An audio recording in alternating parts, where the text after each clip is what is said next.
So my wife just left me. I'm not really sure where she went, probably to her mother or her grandmama.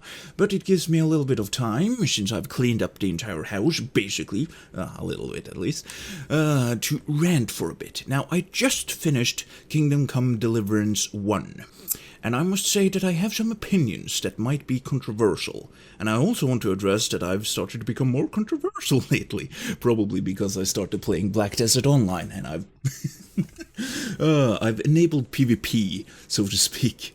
Because before I never responded to any negative comments. I did respond to the ones with criticisms. I do like when people criticize me, because sometimes I might be wrong, even though I don't feel wrong ever, and that's a problem. But regardless, I've started to be a little bit more trolly, and if someone calls me names, even if it's followed by a valid criticism, I stoop to their level, and I find it hilarious.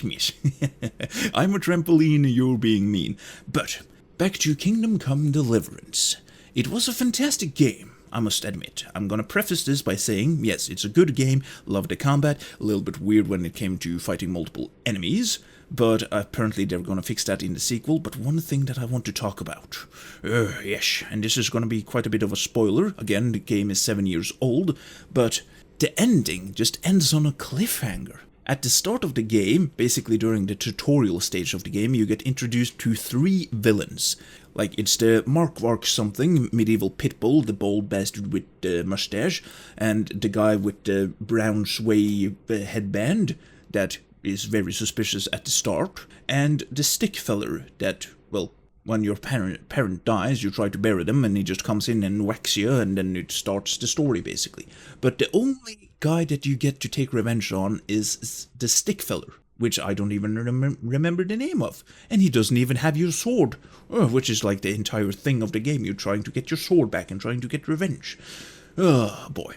Also, when you fight him, at least when I fought him, he went down in one hit. I basically went to the side, a little bit of a whack, and he was done for. Oh boy, oh boy, that was that was something.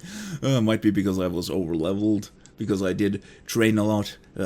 So that was very disappointing to me. That just you didn't get to kill the 2 main villains, basically, and you just ride off into the distance. And coupon code says to you that you will get your revenge soon. And then 7 years later, the game comes out with a sequel, which is, I mean, oh boy. I get a lot of pushback whenever I criticize Kingdom Come Deliverance, which is fine. People are invested into the game. Obviously, because if you played the first one, you've been waiting for a long time for this one. Now, I've had Kingdom Come Deliverance 1 in my library for quite some time, and I must admit that I have gotten the game for free from the Epic Game Store, so, again, I'm not invested when it comes to monetarily investation, any monies, no, but I did enjoy the game a lot, and I think that I will enjoy the next game. I'm probably gonna wait a little bit to see if there's any major bugs. I might even wait a long time, because, well, I'm gonna get a new offspring very soon, basically any moment, so I might take some time off the YouTubes in order to deal with that. But oh boy, yeah, it's something. I mean, it's Warhorse, yes. They've come up with basically a recap of the story, so you don't necessarily need to play the first game in order to enjoy the second game. But yeah, it's something. Now, I also I did get a comment quite recently that went something alongside this, that they didn't really understand why they haven't tried the game earlier, and I must admit I felt the same way, but I'm kind of glad that I didn't, because I would be severely disappointed if I played through the entire game and it just ended like that. Like, where's the rest of it? Because the game is very comparable to Skyrim, and in Skyrim, the first villain that you get introduced to is Alduin, and you get to kill Alduin. Yes. Like, the story ends, and then the DLC is new characters and new bosses and that sort of thing. But in this game, no, just a stick feller that didn't really do anything. He was just basically a grave robber. He stole your sword and he tried to kill you, so yeah, you had incentive to get revenge. But again, he was just basically a side character, and apparently the only boss in the entire game that went down in one hit. Oh boy. Yeah. Yeah, that was something. I think also one of the reasons why I didn't want to play this game at the start is because I thought it was way. Well, I had. I think I thought that the game was very realistic, like simulator kind of realistic, and that it didn't really fit well with me. But it's not really. I mean, it is realistic to the point that you start off at knowing nothing. You're kind of a bum, and then you learn how to fight, and it becomes better with time. Yes, very much so. But I mean, once you learn the Master Strike and everything, it becomes very easy to defeat enemies one-on-one. Now when it comes to fighting against multiple enemies, sometimes it's incredibly easy. Every time everyone goes down in one hit and you can fight an entire army. I did that with the Battle of Talmberg. I got caught, sneaking around, and I just, okay, time to fight.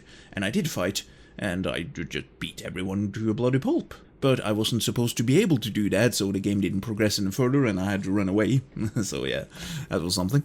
And sometimes you just meet enemies that maybe 2 against 1, and they beat your ass. They basically repost everything that you try to do, so that was a little bit weird. Sometimes even just getting invaded by farmers, and they beat you to a bloody pulp. Even though you could invade a gigantic camp of humans and defeat everyone. Yeah, it's good to rant a little bit. But yeah, I do need to be better at taking criticisms. That is something that I really need to be able to do. But again, I have very little time to record content, so I just press record and I ramble about anything. Ramble. Maybe by the time that this video comes out, I will already be playing Kingdom Come Deliverance 2, but I'm gonna wait a little bit. I have not pre-ordered the game, never pre-order, remember, no pre-orders. And I need to wait and see if the game is fun. So yeah, I recommend to everyone that they watch someone maybe play it on Twitch, because that is, live content and you can get a thorough understanding of the game. I get if you want to go in totally blind, that is what I want to do, but yeah, I do want to wait at least a day or two to see if there's any major bugs or if there's a reason to. But now I'm a little bit invested, I know the story, and I do want closure. But I am worried that this is not the end. There's a good chance that it's gonna end up with another cliffhanger. Oh boy, am I gonna be disappointed if you don't get to take care of Medieval Pitbull and that sway feller, whatever his name was, top of the Earth Nation. Right, okay, enough rambling indeed. I think, boy, oh boy. I still have the New Year's resolution about not complaining as much, but that's not really going well. Okay, I need to get back to some cleaning. Cleaning. Anyhow, I think that we're gonna end it right here, and I think that I'm gonna say, as always, until next time.